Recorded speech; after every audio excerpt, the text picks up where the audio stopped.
We are back with Week 5 of the NFL 2022 season. Starting off, talking about your team, Ricardo, the Philadelphia Eagles and the Arizona Cardinals. You gotta love it, man. I mean, the Arizona Cardinals are really just... I consider them the luckiest team in the NFL. What would you say, Ricardo? I'd say they should be 0-5. What's the problem? Yeah, I know. What's the problem? Yeah, I know. They should not have won a single game this season so far. Definitely. Now, on top of that, we have another 5 games to talk about. But to lead the charge, we have the Eagles and the Cardinals. The Eagles still continuing to prove that they are the most balanced, the top offense in the NFL. Just phenomenal. Without a doubt. Yeah, without a doubt. Phenomenal game. There's no argument about that. But before we get into that, I am Jose. And I'm Ricardo. Welcome back to RJ Talks.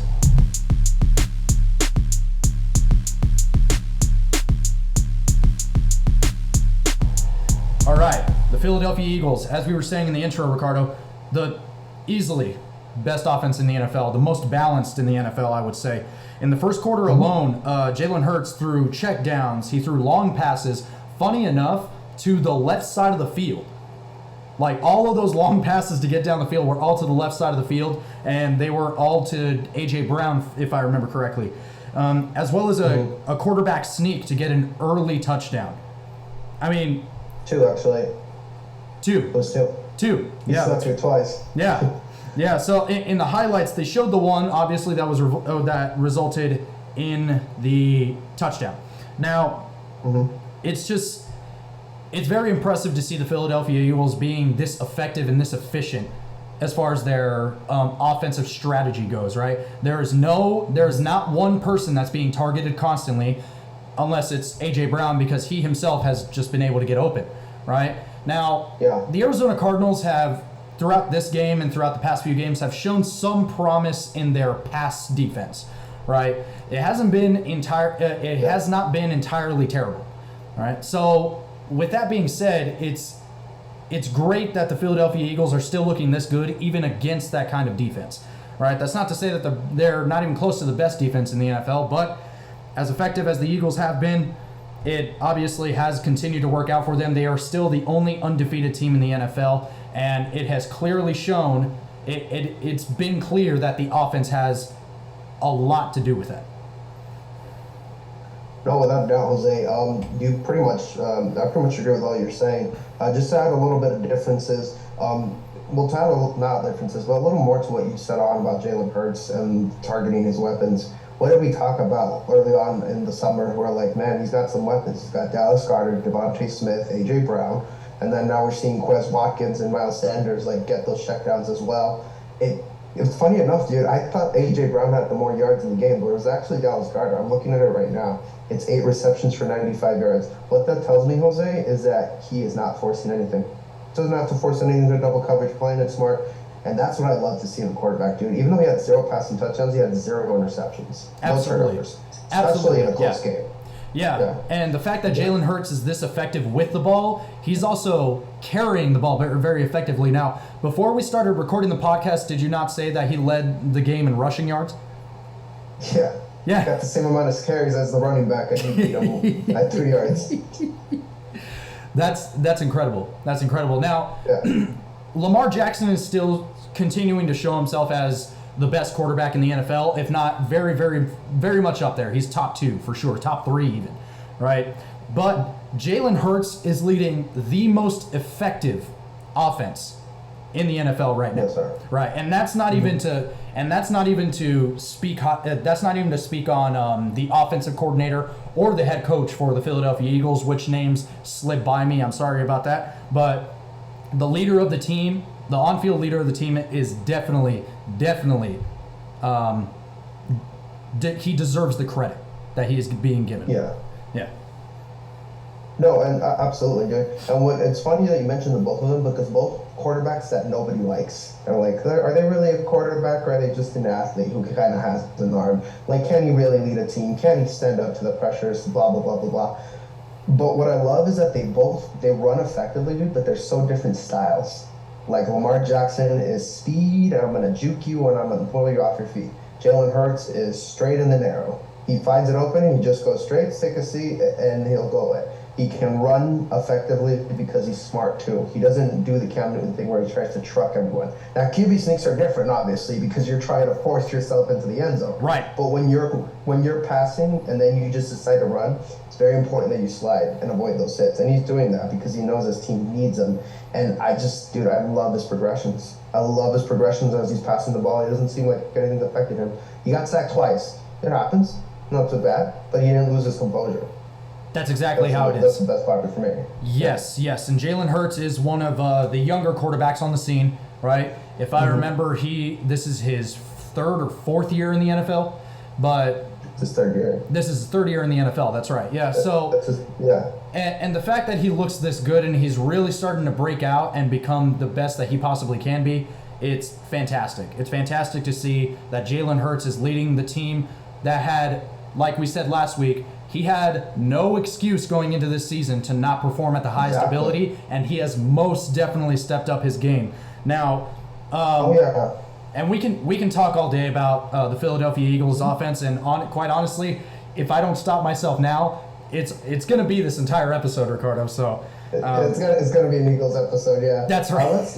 I'll lead the charge here. Let's talk about the team on the sideline.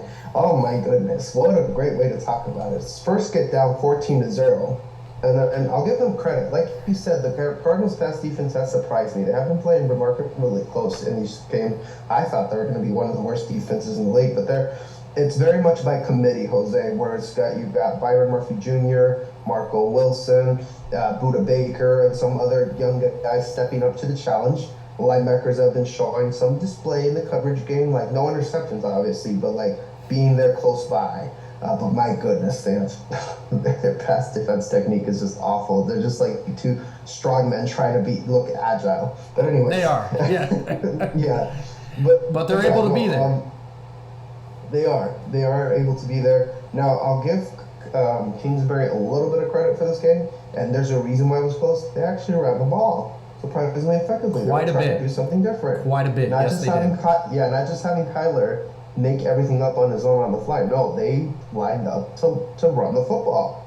Like it's amazing what coaching can do, Jose. Man, when you come up with a game plan against a team and you kind of execute it, it's pretty good.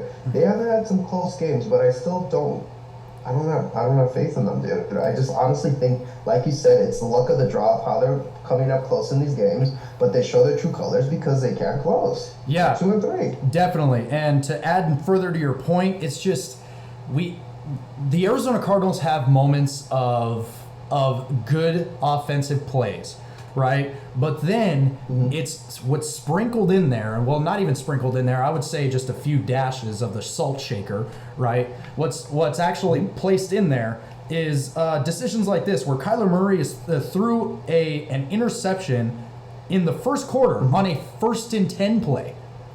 First and 10. It was their first chance to get down to the field, and they had a couple of it. Now, granted, I'll give them this. There were a couple of short passes or short routes, like 5-yard in routes that were just being covered by other defenders. That's fine. But that field in front of him was open. He could have ran it down the field for the first down, but instead he wanted to be the hero and shoot it straight down the field into double coverage, mind you, right? And it's just so, you see, it's decisions like that that really show Kyler Murray's immaturity while handling the football as the leader of the Arizona Cardinals. Yeah.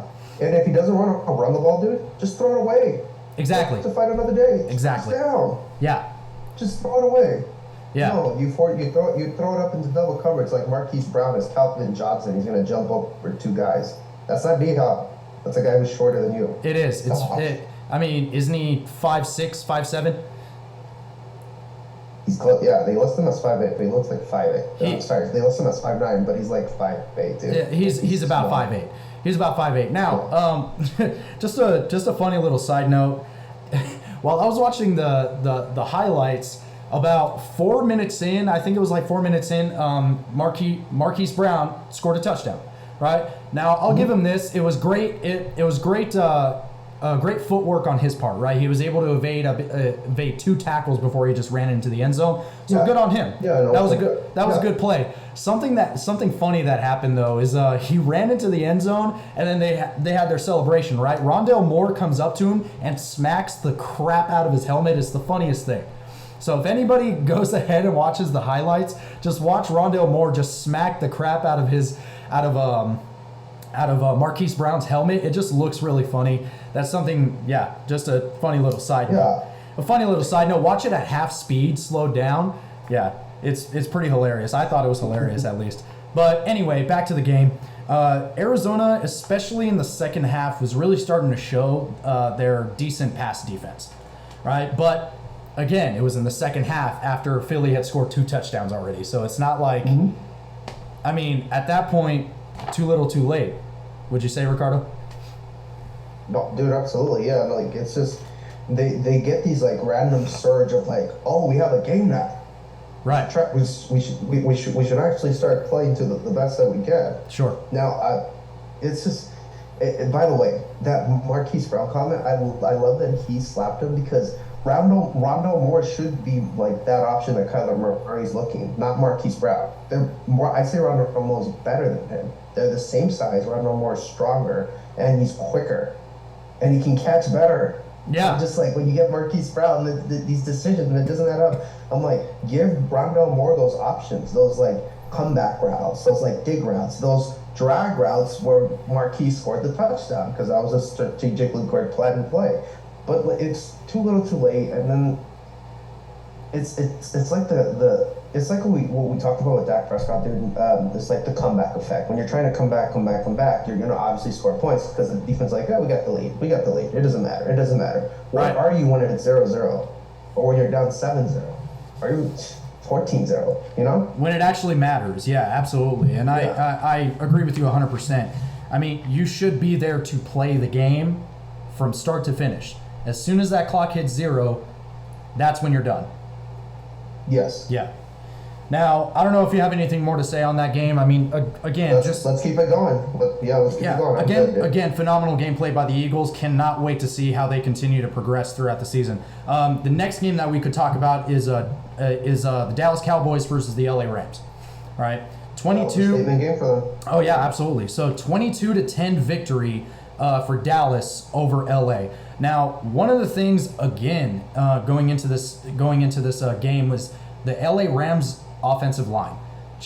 It just seems like they cannot get it together with these new guys. I mean, first third down of the game. Yeah, absolutely. What happened, Jose? Yeah, that first third down of the game picked up by DeMarcus Lawrence and returned for a touchdown. Yeah. That early on in the game. Now, I'm going to give Matt Stafford credit because he is, to me at least, he is definitely the guy for LA, right? He was pressured 23 of 47 times. 47. He dropped back into the pocket 47 times, and he was pressured 23 of those times. 48.9%, almost half of the time the guy was getting pressured. And he was sacked 5 times. But even then, he threw 42 passes, completed 28 of those passes, threw for 308 yards and a single interception. So those numbers are still pretty good for somebody that's getting pressured that often. Right? So it seems like the Cincinnati situation from last year is starting to rear its ugly head over to the Super Bowl champs. Right? Which is a little ironic because, Cincinnati is having offensive line troubles of their own. We'll be getting into that later. But Los Angeles, it's tough to watch, especially for Matt Stafford. It's just that they've become too predictable ever since Cooper Kupp has been the main option that Matt Stafford really only goes to, is that you're not going to run the ball. Why are we going to focus on keeping our linebackers in? We're going to stay deep. We're going to triple team Kupp, and we'll see you get out of it if we pressure you. Sure. Or even blitz you a little bit. Yeah. Like, it's honestly, dude, McVay's got to adjust. He's got to understand that his offensive line is not going to give him those protection and those passes. They got to run the ball down people's throats more. Like, it's it's as simple as that. I mean, what, the running back had 13 carries. Yeah. I mean, yes, they were down, but you got to show that specific style of balance. But even they weren't even down that bad. It was still 16-10 in the fourth quarter. Absolutely. Like, it was still like a one possession game, and I'll give credit to this. Dallas has been stepping up considerably on defense, getting sacked. They got 5 sacks. Oh, this game. yes. They score here. Yeah. They're definitely keeping that backup quarterback protected with how well the defense is playing. But I'm interested to see what happens next week's game, dude. It might be a situation where the Dallas Cowboys won't be able to stop the Eagles.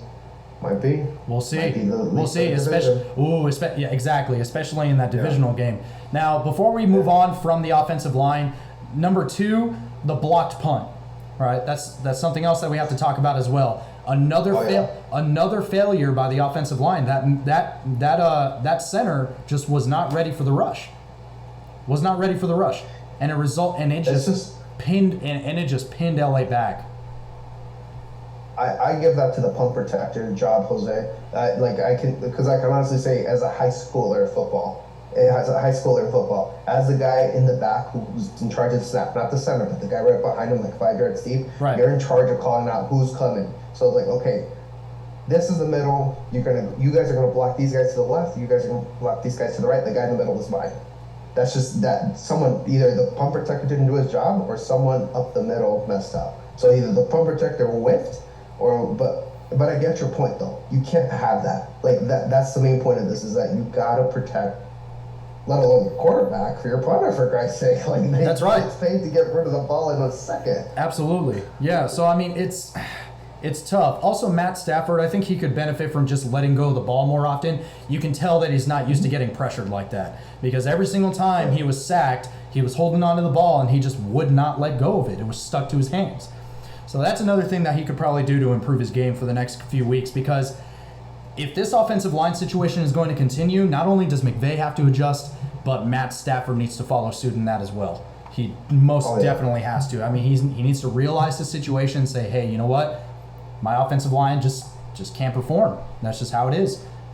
Yeah. Hey, everybody criticizes or makes fun of Brady for checking down, but when it's time for other quarterbacks to do it, it's not that easy. It is not. It most definitely is not. Absolutely. Now, another thing that we need to mention as well is, of course, Cooper Kupp makes another touchdown early on in the game, right? A shallow crossing route play that was entirely yards after the catch, right? Now, it was just the same technique from last year that Cooper Kupp has continued to utilize going into this year. I don't know if it's just me, Ricardo, but it seems like Cooper Kupp is faster this year. It seems like he's just able to run faster this year. Honestly, I think what it is that like he's getting a lot more targets this year than he did the year before, because they had the other two guys, Robert Woods and Van Jefferson, Woods got hurt, but he was still a part of the team before they got OBJ. Point is that they had two other weapons that they would get targets away from. Because Stafford is just focusing on him and him alone, it's helping. Like, granted, he's making the plays. That 75-yard touchdown, that doesn't happen with targets. Right. Because you're you. Right. But yeah, I do see your point. Like, he does seem quicker. I don't know if it's targets. I don't know if it's technique. Or I think he just senses the urgency that it's on him. That's true. Or open. That's true. I would say that Cooper Kupp is similar to Jalen Hurts in the sense that he is able to utilize his tools, like his speed and his technique, when it's necessary. Mm-hmm. So Jalen Hurts is able to utilize the check down. He's able to utilize the quarterback sneak, the long game, the long passing game, his running game. All of those things that he's able to do, Cooper Kupp is able to utilize his speed. He's able to utilize his footwork, his technique whenever it's needed, as opposed to just using speed all the time to beat your defenders that are on you. So I mean, you mentioned how smart the guy is, dude. Like, that 75-yard touchdown, you probably saw the coverage right before the ball was snapped. He's like, all right, I know what I'm doing. I'm going to break away this way, and they're not going to get me. Absolutely. Like, Absolutely. You mentioned how smart he is. That helps a lot too. Yeah. His football IQ. Absolutely. Another thing too, before we move on, is Bobby Wagner. We haven't seen a whole lot of him this season, but he made and this is a play that I wanted to mention, is that he deflected a pass that was straight over the middle on a 3rd and 5 play, So it was something. So it was a crucial play, and it was late in the game as well. It was a crucial play for a linebacker to make late in the game, just so that way the offense didn't progress themselves down the field, right? And the fact that we haven't heard a whole lot from him this season, that one play might be able to might be the beginning of something else for Bobby Wagner. Just seeing a little bit more of him on the LA Rams. I mean, people forget how hard it is to play with a new team and a new system. Bobby Wagner is going to be a Hall of Famer. There's no question about it. He's a first. If at the very least, he's a second ballot Hall of Famer. There's no doubt. He's going to make it. He's just got. I give him some time. I'm going to give him the benefit of the doubt and say that he needs time, as opposed to that he's washed. Which I'm sure you agree with me on this. I agree. He just needs some time to adjust because it's still early on. Now, if it's week 12, week 15, and this still keeps happening, I guess we'll say maybe Seattle's smarter than they thought with Russell Wilson and then Bobby. He's played with one team his entire career. A single team his entire career. It is safe to say that he would just need a bit of time to be able to settle into the system. Now, my closing thoughts on this game: the LA Rams are not a bad team, right? Offensively, or just as a team, they are smarter than the Dallas Cowboys. As far as their offensive and their defensive play calling goes, it's just that offensive line and that pressure that's coming towards Matt Stafford that he's just not entirely used to yet. So because of that, he's not able to put points on the board for his own team. Well, you nailed it right on the head. They're not an awful team. It just so happens that their biggest weaknesses are so glaring. Like, they're at the worst positions to have it for. Like, let's say you have a subpar linebacker game. Right. But it's protected by a good defensive front and a good secondary. Yes. You're not going to notice it that much. But if you have a weak D-line that can just get blown all over the place, it's well noticeable, that's going to change everything.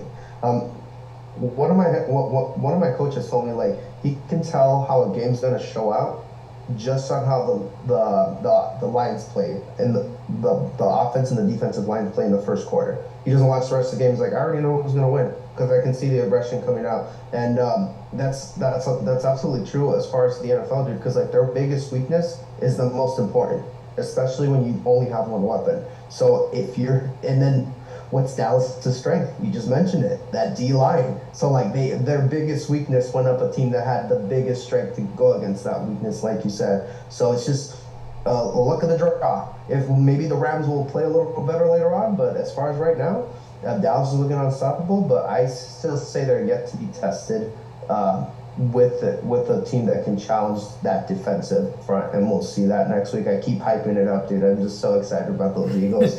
But closing thoughts: the Rams are not going to repeat, dude. I've said this from the beginning because something always happens with a Super Bowl champion, whether it's injuries or decreased play or losing people, or in the Rams' case, losing people and decreased play that makes it even worse. So losing those wide receivers, but having awful offensive line play makes their offense look that much more completely different. It does. It most definitely does. And it's just it's a shame to see the LA Rams playing the way that they are right now, only because, like we were saying, they aren't a bad team. They just need to make a few adjustments based off of what they are working with. All right, so Yes. With all that being said, let's go ahead and take a short intermission, and we'll continue on with the rest of our game. So do not go away.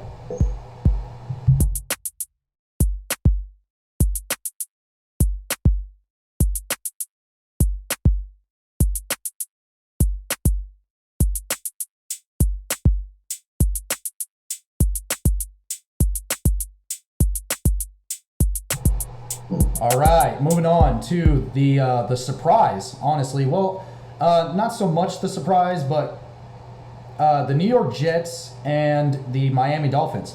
A 40-17 victory for the New York Jets. This was a very, very interesting game. And I say very interesting because Zach Wilson is slightly, and I put emphasis on this, slightly better than last year. He's not throwing as many picks for sure, but that doesn't mean that he's the guy for New York. very much does not mean that.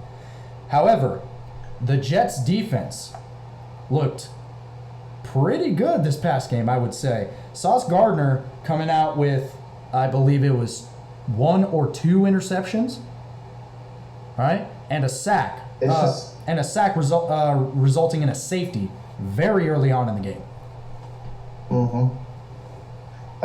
That's our guy, dude. That's our guy who we said the Jets should take. That's going to be the corner, like one of their foundations. How often do you see a corner get a bunch of tackling statistics, like going up and tackling? Yeah. Like a corner who can cover well. He's gonna be good, dude. Oh my God, if he progresses as like not necessarily as great, but like at a good rate, they found their number 1 corner for the next 7 years. Absolutely. Like they found their number 1 corner, and he's showing that momentum. And the other rookie, if I could talk about him really quickly, because we are talking about the Jets. Sure. I would say that Garrett Wilson is making his presence known with the New York Jets offense. Here's why. They are scared to death that he's going to run behind them.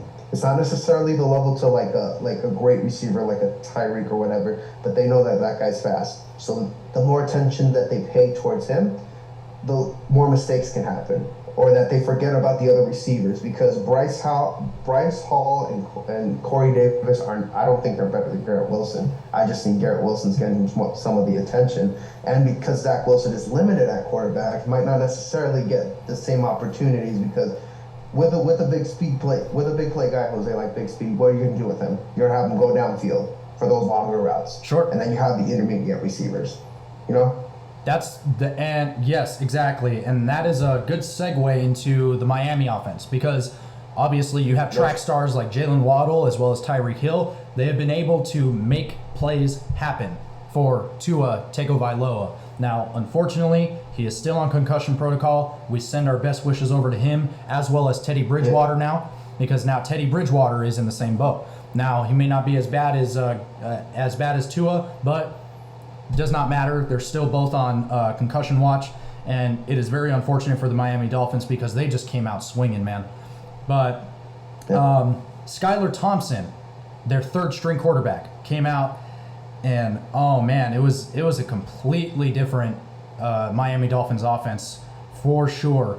Early on in the game, he was not passing very well. He overthrew it in the 2nd quarter, resulting in an interception by Sauce Gardner. Right. So in turn, the Miami Dolphins were relying quite a bit on their run game. Now the run game was very strong and was carrying them for a good amount of time. However, obviously it did not lead to a whole lot of scoring on their part. Yeah, no, and what was our problem with Miami, Jose? Even though Tua was playing good, you need a reliable quarterback to have that team look great. I mean, the team looked unstoppable, right? They were 3-0. People were like, "Oh, they got here's a new team to challenge the Bills. Like they're That's true. The second team to win." Yeah. And look at them now. They're 3-2. It just goes to show, dude, like how quickly this stuff can change in the league. Like they're getting blown out by the Jets, and they're not looking like they have an answer at the quarterback position.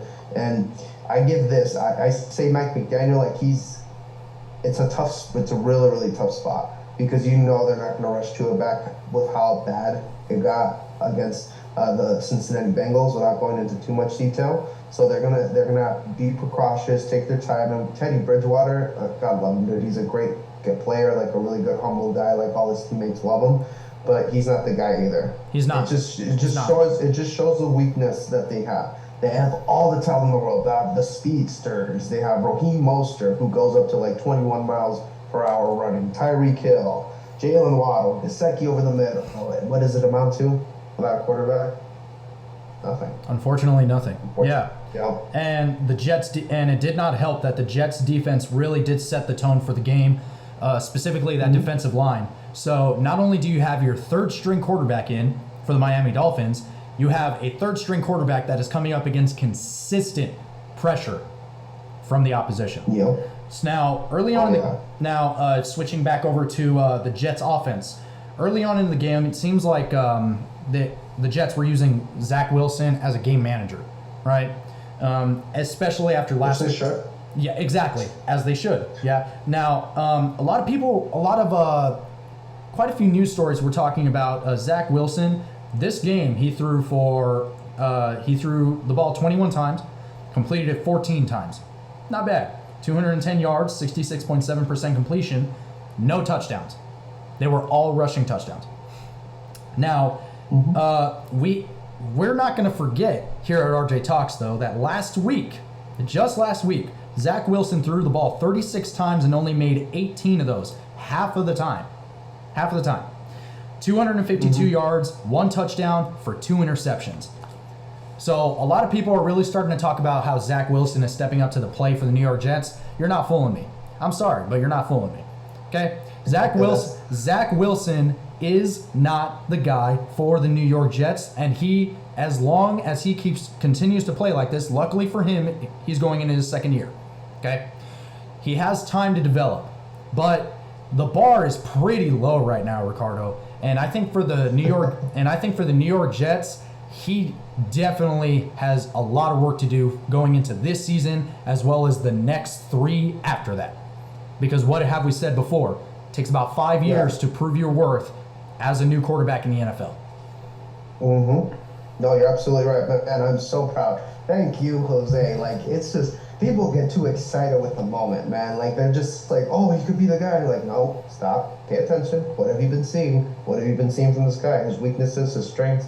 And that's what we talked about Zach Wilson. Like, people, like, I don't hate the guy personally. Like, he can do whatever he wants. Same here. Absolutely not. Yep. It's his play. He's relying too much on being the showboat, like, incredible play in order to be successful. Like, he's not, like, based on his play, he's not okay being boring. That 5-yard completion, that 10-yard completion, that handoff to the running back, that throw it away. Don't take the sack. Oh, you're stuck. Just take the sack, but don't fumble the ball. Don't try to run all over the place. Don't try to do anything too cute, too fancy.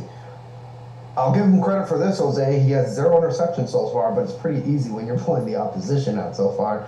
And but I still say he has a good number 1 with Garrett Wilson. It's just a matter of developing that chemistry, but we'll see. I mean, I was wrong about Josh Allen, right? But I don't see that drastic of a change with this guy. No, not at all. And Josh Allen did not play this bad. His rookie season and his first 2 years, he did not play this bad. He didn't. Yeah. Now, that's not to say that Zach Wilson is terrible this year, but like I said from the very beginning, how I prefaced this entire game, slightly better. He's throwing less picks. Thank God for that. All right. Now, with that game, the New York Jets, obviously the defense was really the standout for this game. Fantastic play for Sauce Gardner as well as the rest of that New York Jets defense, especially that defensive line. Absolutely. And if that front office keeps making those decisions, picking up players that can play like that, it's just a matter of time before they finally get that quarterback right. That's Chad Pennington with some of these weapons. Oh man, don't bring that up. I always feel so bad when we start talking about Chad Pennington, man. Oh my gosh, that kills me. It kills me. Anyway, okay, so now moving on from that, we are going to start talking about the Cincinnati and the Baltimore game. Okay. Yeah. We just gotta take a really quick break. All right. Yeah, very quick break, and we will get right into that one.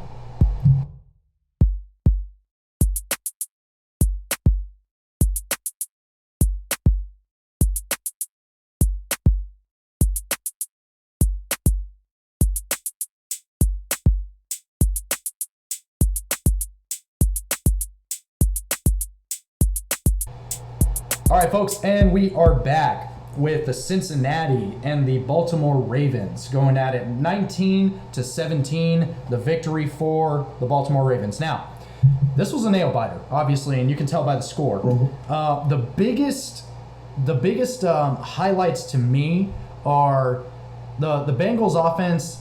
The Bengals offense it took a bit of a step back from from last week. Now, I will say this. Both the Bengals, and this is something that I was noticing, both the Bengals defense as well as the Ravens defense were playing a ton of zone coverages, right, early on. And that left a whole lot of space up front. Right now, for everybody that's listening at home that doesn't know what we're talking about, right? Zone plays for the defense are times where the defenders are not assigned to a single offensive player. They are not staying with that one offensive player. There may be modifications just to make that happen, but more often than not, zone coverages are defenders are assigned to take care of a piece of the field themselves, right? As opposed to one person, right? So a zone, right? So they're assigned a zone, a circle that they're covered. Now, if anybody is going to be taking a look at, say, a defensive playbook, if you're nerds like us, you will be, those are things that you'll definitely be looking at, is just a playbook and how the bubbles are drawn into the sheet. Now, those are zones for those defensive players. Now, both teams were definitely doing a whole lot of that, and it seems like the offenses were definitely catching on to those things and either running the ball or quick checkdowns in the case of the Cincinnati Bengals. And it was a slow victory for sure, but it was very interesting to see the Cincinnati Bengals towards the end of the game just making questionable offensive decisions. The Bengals most definitely should have kicked the field goal in the third quarter to tie the game up, in particular. Yep. They most definitely should have done that. Had they done that, they would have gotten to 19 points along with the Baltimore Ravens, and they would have gotten into overtime. But when they were about 5 or 6 yards away from the end zone, they decided to pass it. And Joe Burrow didn't even pass it. He chucked it over to a receiver, right? And he chucked it over to a receiver. Nobody was there to catch it, right? And that resulted in just a botched play. So it's like they want the flashy passing game. They want the flashy passing play in order to make Joe Burrow look better instead of just aiming to win the game. No, and it's just a battle of the two good teams. John Harbaugh with the Ravens is definitely learning what it takes to win and taking the points when necessary. What happened last week with the Bills, Jose? He went for it as opposed to kicking for the field goal to win the game, and it ended up blowing up in his face. So he learned his lesson. Let Justin Tucker kick 2 long field goals, one of which was 58 yards. So Jesus made it seem like it was easy, like he does that at an extra point. Oh my goodness, yeah. So they take the points. In a tight nip and tuck game, you take the points that are available to you, specifically when it's only one possession. When it's one possession, like if you're down by like 2 possessions, I get it, like going for it sometimes, like you just need that spark. Right. But you're not down. Your defense is playing great. You just gotta wait until a play opens up and you can do it. And I'll say that give the Ravens a lot more credit to this. They contained Jamar Chase really good in this game. Yes, they did. We hardly heard his name called. I think they were still like seething over that 80-yard touchdown where he pretty much ran through all of that secondary. They definitely play team defense to keep him out of the game. This was it's a divisional game. We both thought the Ravens would take this at home. It's just the Bengals won't be afforded many more mistakes because the Ravens are leading now. They're behind the Ravens right now. So they're going to have to make up for these deficiencies on offense. And defense isn't perfect, but hey, they held Lamar Jackson too. Like, it was a close game. Like, it wasn't like that the Bengals defense wasn't holding up. And I will say one positive for the Bengals is Hayden Hurst is coming into his zone as a tight end. I'm very happy that he's getting some targets and Joe Burrow's target and making it more better, because they need to replace Uzama's role as far as that option, that safety route for Burrow. And I think Hurst can do it. It's just a matter of chemistry, and hopefully it'll lead to big things. But these teams, it's going to come down so close to whoever wins this division. I'm still rooting for the Bengals. They just gotta close these close games out in order to prove it. But I mean, you know how I feel about Joe Burrow. But Lamar Jackson did enough to win. Was definitely not the prettiest game ever, but a win's a win. And then on to the next week to play even better. Most definitely, yeah. Yeah. The Cincinnati Bengals for sure are not. They're in a similar situation as the Los Angeles Rams, I would say, in the sense that they are not a bad team. They're not a bad team. Mm-hmm. They're just making questionable plays at the worst possible times, for sure. Yeah. And if they can hone in on their decision making, especially on the offensive side of the ball, they will most definitely be much more effective. All right, or at the very least, keep the game closer. All right, give themselves more time, more chances to be able to close the ball game out, for sure. Now, we have to mention Justin Tucker. All right, Justin Tucker, not even a contest anymore. Best kicker in the league, by far. He, with that game-winning kick, he continues his streak of consecutive converted fourth quarter. This is a mouthful. Consecutive converted fourth quarter and overtime kicks. 61 consecutive kicks. I mean, most clutch, the most clutch kicker in the NFL, easily. He's just battling Vinatieri now. He just needs a legendary kick in the postseason to try to match him or top him. So people are going to yell at me, that's blasphemous. Vinatieri is the greatest kicker of all time. He is. Justin Tucker is just got to build a case for it in the playoffs now, because I think he's got a stronger leg than Vinatieri's. Like, you just mentioned how automatic he is, specifically from 50 plus yards, man. This does not be happening. And I liked the post-game interview that he had, where he was talking about how he gets a little nervous going up to the ball, for sure. I mean, like anyone would, especially when you're up against all of the odds, right? And you're expected to make these clutch kicks very late into the game. Who wouldn't be nervous about that?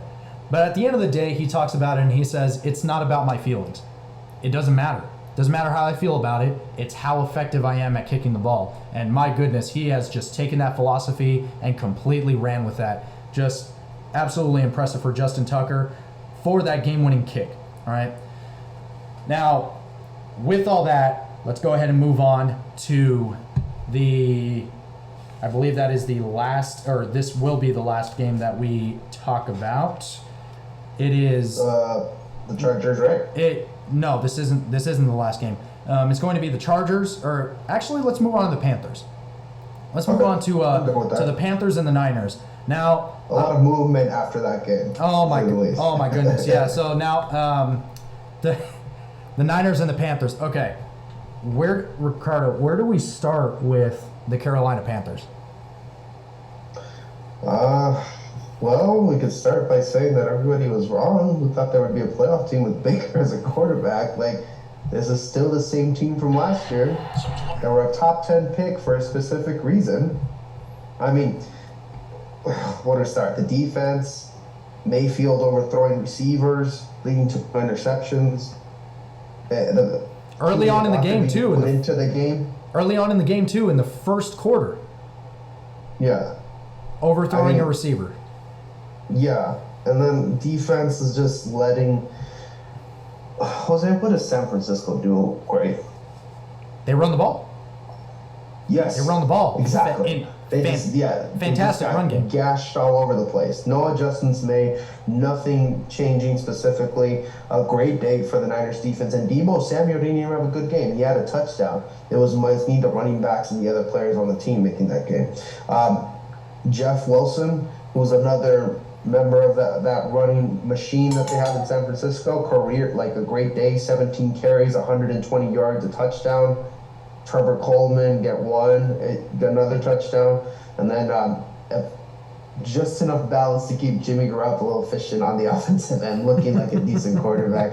But it's just, it's definitely a Niner day. I mean, we knew for a fact it was going to be a blowout, but it got sad. It got sad watching it, dude. It was just, It really did, man. Now, not sad like the Denver and Indianapolis game, really, but no, that was god awful. Yeah, no, that was god awful. That game was just boring and it was terrible. It truly was. Now, all around, the Carolina Panthers just do not look good. Their kicker, first kick of the game, wide left. Right? It seems like rush defense. Where is it? I don't see it, Ricardo. Right now, the shining star of the Carolina Panthers is obviously Christian McCaffrey, right? But when is it going to be when's the next time he's going to get injured, right? And I'm not saying that to be rude. I'm not saying that to be callous, right? It's just based off of his track record. He has just gotten injured over and over and over again. He's injury prone, but when he's in the game, he's sensational. He looks fantastic. I will say this: their left tackle, the rookie that they got specifically from the Panthers, left tackle's looking okay. Like, that's one piece, like, that's looking in the positive direction to build, but clearly for the next quarterback, because my goodness, how long are we going to entertain this Baker nonsense? Oh, it was the changing of the coaches. Oh, he got hurt. Oh, this. Oh, that. And he's just not it. That's it. And that's okay. He can still be a backup in the league. He'll still be an NFL player, but he's not that guy. No, he's not that quarterback. He's not. And it seems, dude, it just seems like Carolina right now is in a state of purgatory, because they got some talented players, but when it comes time to win the games, they just end up getting destroyed. Like, not sometimes not every time on the scoreboard, but just mentally. I mean, that Arizona game, would a competent quarterback have finished out that game and beat the Cardinals? It was like a close tight game, like to start it off. It was just, and then Baker throwing interceptions, overthrowing stuff. It's just. Well, I mean, do you want to mention what happened just today, Jose, as a result of this awful game? I'll let you do it. No. How about you do this? I feel like you. I shouldn't be laughing. This is very serious, of course. This most definitely is very serious. Yeah, absolutely. It's the NFL. It's professionals it's professionals for Pete's sake. Yeah. Jeez. But Matt Rule, I mean, come on. Like, there wasn't anything positive going on. And don't give me this excuse about quarterbacks. For goodness sake, if Brian Daboll can make Daniel Jones look like the starting quarterback, what can Matt Rule do then? Like, there's no question. Like, there is such a thing, Jose, as working incredible with the pieces around you, and he just can't do it for this team. Now, that's not to say he won't get an NFL coaching job again. Sorry, I should have led with this. I thought I already did, because we were talking about Matt Rule got fired today. Yes, he did. Yes, he did. He got fired today on his third season. He's 11 for 27 on his career record. Like, it just was not looking anything positive direction. Not even like close to a 500 record. It just seemed like the problems were always there. It just seems like he couldn't fix them.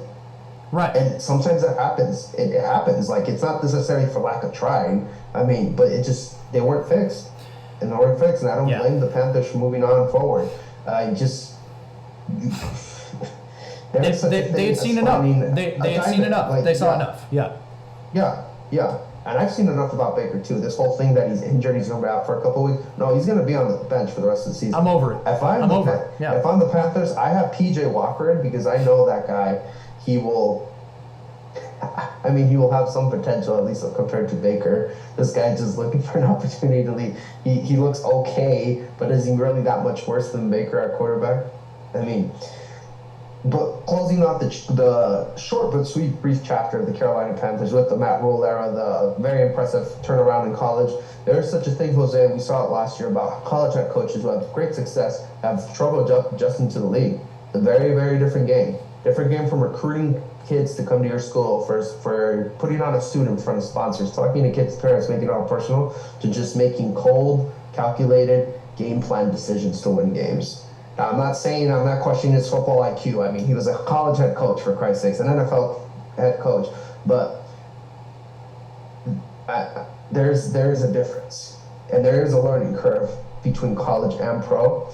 And who's to say he doesn't get a coaching job later down the line? Maybe he goes back to college and gets an undefeated season or whatever. It has happened before. So, we'll see. We'll see. It's just Matt Rule not adjusting. Short and sweet and to the point. It's true. Yeah. And on top of that as well, just closing thoughts, Baker Mayfield does not have the receivers that he did have in Cleveland, and it most definitely is starting to show now. Those types of plays, those very lucky plays on his part that he could have made with the Browns, he's not able to make here. So his weaknesses are now extremely glaring. with the Carolina Panthers. And unfortunately for him, his time's up as a starting quarterback in the National Football League. That is our take here at RJ Talks for that. We've been saying it time and time again, but I think the league really does need to catch up and say, you know what, we've seen enough. We have seen enough of Baker Mayfield as a starting quarterback in this professional league, especially after this game. 37-15. Niners victory over the Carolina Panthers. It's over. It's over. And to the people who say we're being too harsh, or like, oh, we need some time, we need some weapons. No, he doesn't. Quarterbacks show who they are. We know who Baker is. What did we just finish talking about? Jalen Hurts. He needs to show us who he is. Is he a quarterback in this league, or is he just a guy? Right now, he's showing that he could be a quarterback and he could develop into something more in his third year. Baker's in his fifth year option, and he is who he is. He is who he is at this point, and we can close that chapter as far as him being a starting quarterback. There'll be some desperate team maybe, but he'll definitely, if he wants to stay in the NFL, he's going to be a backup. He's not a starter. Definitely. And it's, just tired of the shenanigans with Baker Mayfield. He had all the talent in the world over in Cleveland, and he was able to make some lucky plays, like I said. Now that he's with Carolina and he doesn't have those same weapons, that's it. It's done. We've seen enough of it. Because he hasn't been able to make that work, especially on a new team, something that he has wanted himself. But yet, still not showing it. So, all right, let's talk about team with some substance now. Absolutely. Absolutely. Yes. Teams with some actual substance in them. Go ahead, Jose. The last game that we will be talking about is, of course, the Los Angeles Chargers. Great segue from the last game to this one. The Los Angeles Chargers going up against the Cleveland Browns with Jacoby Brissett. A very, very close game. Much more exciting than what the Cincinnati and Baltimore Ravens game was. That's not to say that game wasn't exciting, but this one, holy smokes, it was fantastic. Yep. 30-28, the Chargers ran away with it. Very early on, Jacoby Brissett, Ricardo, is looking great under pressure. Looking very composed under pressure. Yeah, and the Chargers' defensive line they're no scrubs. They are not scrubs. All right, they can definitely hold their own. But that Cleveland Browns offensive line, it looks like they were getting swallowed up a little bit by that defensive line and how much game that they were able to bring. Now, with Jacoby Brissett looking the way that he does, I mean, great under pressure, very composed. I will say this though, the Chargers defensive line and the secondary were having some kind of trouble to start, only because Jacoby Brissett was just passing the ball around very well. Now, as we were saying in the last game, the Cleveland Browns still have the offensive weapons that they do, and it looks like Brissett is making full use of those weapons. I mean, my goodness, dude. Like, if I have Nick Chubb as a running back, I better have wide open receivers.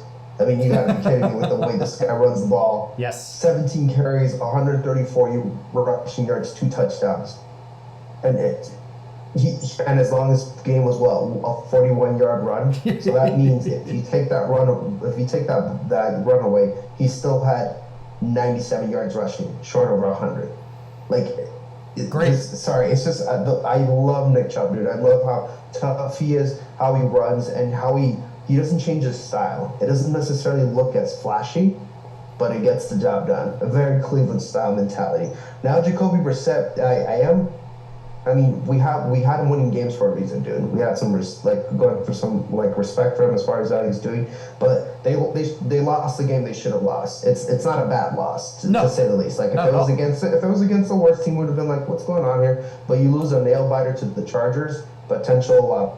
I'm not gonna. Well, I mean they're barely over 500, but I have them as a contender. Going deep into the NFL season. Now it's just a bad timing on that interception for Jacoby Brissett. If he gets the interception earlier in the first quarter, it might be okay, but in the fourth quarter to close the game, to try to get some time off the clock for that happening, it just doesn't look well. But he played well. He played well, and this has got to be put on the doorstep on some of the Browns defense as well. I mean, Justin Herbert is still recovering from his ribs. That might not be an indictment on the defense, but he carved him up pretty good. And Austin Eckler, he had a field day as well. He had 16 carries, 173 yards, one rushing touchdown. Who's to say there aren't any running backs anymore in the league, Jose? We just had two of the top running backs go head to head. And Nick Chubb won the category of touchdowns, but Austin Eckler still has to share the ball. I'm sorry. I forgot about Kareem Hunt. See, it's the battle of the running backs for this game. Kareem Hunt and Nick Chubb against Austin Eckler and Josh Kelly. I mean, it's just incredible game. Incredible game to say the least. But it's definitely going to be a key win for the Chargers because they're looking like struggling. But to be 3-2, I look at it as this mindset, Jose. 5 weeks into the season, okay, we screwed up these other games as bad as we could have done it. But we're still 3-2, and as we're looking right now, it looks like the Raiders have a chance to beat the Chiefs. As I'm looking at this live, without spoiling too much, but I mean, we'll see what this comes down to. But I gotta say, I am very impressed that the Chargers pulled it out and finally win a close game. I mean, that frustration to the Chiefs, like them losing that game and then getting blown out by the Jacksonville Jaguars. I mean, maybe that helped him. That's going to help him in the long run. Maybe they had to take a look in the mirror on themselves and be like, look, we are not the Super Bowl champions just because of these players. If we want to lead somewhere, we got to do it by ourselves. And I mean, it's a good start. It is Jacoby Brissett, but it is a good start in the right direction. As for the Cleveland Browns, I mean, we know what this was, Jose. You said you thought I was being generous when I say they would be 500 without Deshaun Watson in the lineup. Jacoby Brissett has them close. 2-3, yeah, like a missed field goal away from making it a 3-2 record. It's just a talent, like we say about them all the time, a talented team with plenty of guys around it, but just need the quarterback. They'll get that quarterback eventually, but they just gotta wait it out. And not bad being 2-3, by the way, not bad at all. It's just It was a very difficult game for the Cleveland Browns, only because their run defense was not the strongest at all. Right? Mm-hmm. They gave up 3 touchdowns, 238 yards rushing, 238 yards with an average of 7 yards per carry. They gave up all of that. Now the Browns are really going to have to bring it together for the next couple of weeks. This might have been a fluke, but it was a big one, and quite honestly, it cost them the game. On top of that, too, the Cleveland kicker was just having a hard go at it this game too. So missing crucial extra points with the score being as close as it was, you can't miss those kicks, man. You cannot miss those kicks. They count. Every single point on the board when the score is that close counts. No, absolutely. It's just maybe it might be the rookie getting some nerves out of his system, but yeah, the Browns. I mean, you pretty much mentioned it. Like they had to answer for this loss, the defense as well, with Myles Garrett, with those guys, with Jake Johnson on there. Like it's just you gotta make plays. There's no things about it. You gotta make those plays, and then absolutely, yeah. But just it's to come down to a field goal. It kind of sucks because like as a kicker, like confidence sometimes weighs thin with these guys because they get all the blame or all the glory, and it just takes them to get into a funk. And next thing you know, they're Cody Parkey, who was with the Chicago Bears. Like, oh, now the single team wants him. So it's just that confidence. Hopefully he builds off of that and shows like that momentum going on with him. But I mean, it's just honestly, this could have been the game of the day with how like offensively like pleasing this game was. But it's just a matter of these teams fighting hard to win a specific game, and I don't have much else to say, Jose. One thing I will say about that atrocity I saw at the airport, my goodness, that's got to be the worst game I've ever seen. The Indianapolis Colts and the Denver Broncos. Insult to football. But yeah, this is a different game I'm talking about right now. It's just insult to football. Insult to football. I don't recommend anybody watch those highlights. It was disgusting. It looks like, and I mean, I really do hate to say it, but it looks like Matt Ryan is due for retirement here pretty soon. right? Especially changing from I hate to say it, but that seems to be the truth, right? It seems like Matt Ryan has definitely done the best that he can in the NFL, and to cap it off, I think, with his head held high, he should retire, right? He's had a great track record, right? He's not a scrub of a quarterback. He's not. But if he continues to play longer in the NFL, he will. I just don't see any kind of improvement. I mean, the man is late into his 30s, last time I checked, right? So I think he's done the best that he can. Now, to end it on a more positive note, right? The Los Angeles Chargers, Mike Williams, holy crap, he had a game, man. Mike Williams, the receiver for one of the receivers for the Los Angeles Chargers. Justin Herbert, he was a very easy target for Justin Herbert, and he was heavily contested on a couple of catches, and he was able to hold onto the ball as strongly as he could through that heavy heavy contest coming from the Browns defense. Although their run defense wasn't good, their pass defense was phenomenal, right? Outstanding man coverage, from the secondary, and early and late in the game, Mike Williams was able to make those plays when it counted the most, right? So as they were trucking down the field, the Chargers definitely have Mike Williams to claim as probably the MVP of that game, the offensive MVP of that game, no doubt.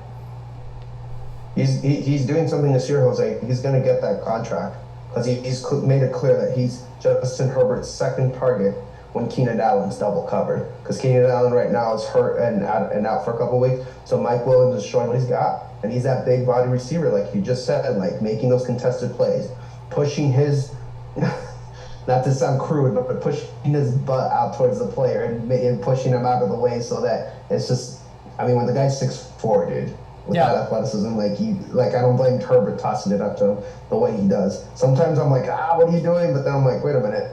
This guy can literally shield the ball away from the other guy. So. It's Mike Williams. We don't have to worry about it that much. So that was the last game that we wanted to talk about for Week 5. Still continuing, some more of the same going from last week to this week, but also different things happening as well. Some improvements, some steps back, but we're, again, as we continue to say week in and week out, it's all going to come down to the last few games, the last few weeks, right? So we can make guess after guess after guess, but from one week to the next, something like an injury to your quarterback can happen. Something like changes to your offensive line could happen. We don't know. Those are things that we cannot predict. Those are just things that we observe and that we comment on week in and week out. So we are looking forward to how the season continues to pan out, especially with all of these unexpected changes happening to these teams. No, absolutely. I mean, I've said it a couple times too. I'm like, talk to me when it's Thanksgiving, and then we'll see who the real teams are. I mean, that's when it gets closer to the end of the season. Even after Thanksgiving, some changes happen late. Oh, yeah. And it's just a matter of how each team goes about it. But, man, I'm just so excited to be back. Like, even though it's been a hectic time trying to get the podcast pulled out together, I'm just excited to do this season, and just can't wait for next week. Yeah, can't wait for next week. I'm just very happy that we've been able to make it work for everybody. Now, if you like what you hear, go ahead and subscribe to our YouTube channel. Follow our Instagram at RJTalks_11 for more updates on the podcast. Leave your comments below as well for, just suggestions for the podcast in order to enhance it, because at the end of the day, we're doing it for the audience. So whatever you would like for us to do, or whatever changes you would like for us to make, whether you want us to open up a debate for who's the best kicker, who's the best quarterback in the league, go right ahead and leave that in the comments. So, as always, thank you guys so much for listening, and we will see you next week for our Week 6 analysis of the NFL 2022 season. Yeah, see you guys next time.